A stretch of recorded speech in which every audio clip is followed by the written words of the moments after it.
مجدد ظهر شما بخیر.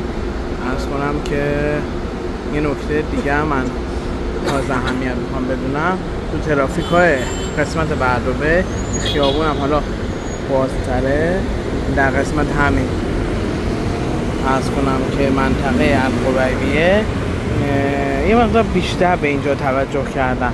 یکی از چیزایی که توجه کردن اینه که به گرما، خیلی شدت گرما که مردم حالا مثلا این آقا چت گرفته، اون خانم چت گرفته، من تقریبا 20 متر به 20 متر در جاهای حالا صندلی تعبیه کرد که حتما از شدت گرما که خسته میشن بشینن و این خیلی مهمه، خستگی رو کم میکنه.